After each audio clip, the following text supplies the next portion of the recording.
Imagine walking through the dark, fog-covered streets of London in 1888.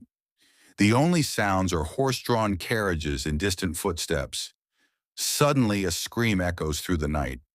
By morning, another woman has been found murdered. The killer leaves almost no clues, and before long, all of London is living in fear. This is the story of Jack the Ripper, the world's most infamous unidentified serial killer. Hello, everyone, and welcome to the podcast. Today, we're exploring one of history's greatest unsolved mysteries. London in 1888. Our story begins in Whitechapel, a poor district in East London.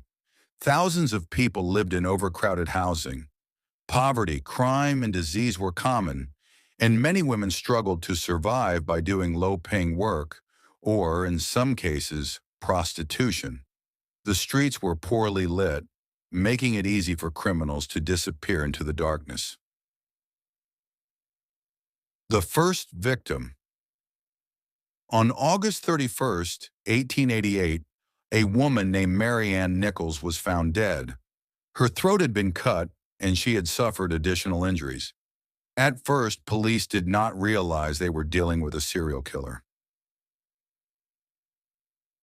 More murders only 8 days later, Annie Chapman was found murdered. Then came the night known as the double event on September 30th, 1888. The first victim was Elizabeth Stride. Some investigators believe the killer may have been interrupted before carrying out further violence. Less than an hour later, another victim, Catherine Eddowes, was discovered several streets away. Finally, on November 9th, 1888, Mary Jane Kelly was murdered inside her room. Her death was the most severe of the 5 commonly accepted victims. These women are known today as the Canonical Five. The investigation police searched tirelessly, but this was long before DNA testing, fingerprint analysis, or CCTV cameras. Investigators relied on witness statements, patrols, and physical observations at crime scenes. Hundreds of people were questioned, but no arrests solved the case. The letter. During the investigation, newspapers received several letters claiming to be from the killer. One began with the words, "Dear Boss." It ended with a signature that would become famous around the world, Jack the Ripper. Whether the letter was genuinely written by the killer or was simply a hoax remains uncertain. The suspects. Over the years, many suspects have been proposed. Some believed the killer was a doctor because of the nature of the injuries.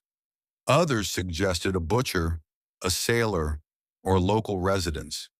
There have even been theories involving famous and influential people, but none have been proven with reliable evidence.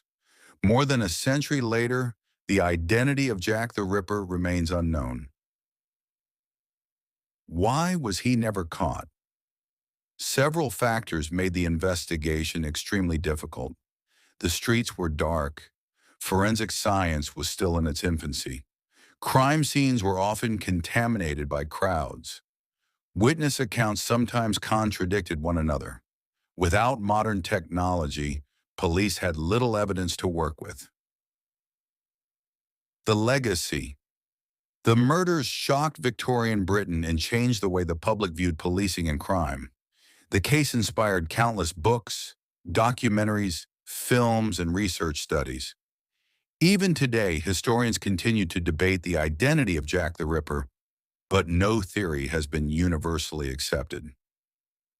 Closing. More than 130 years have passed, yet one question still remains unanswered. Who was Jack the Ripper? Perhaps the truth disappeared with the killer into the foggy streets of Victorian London. Thank you for listening. If you enjoyed this episode and want to hear more true crime stories based on historical cases, don't forget to follow the podcast and share it with others. Until next time, stay curious and remember that history still holds many mysteries waiting to be explored.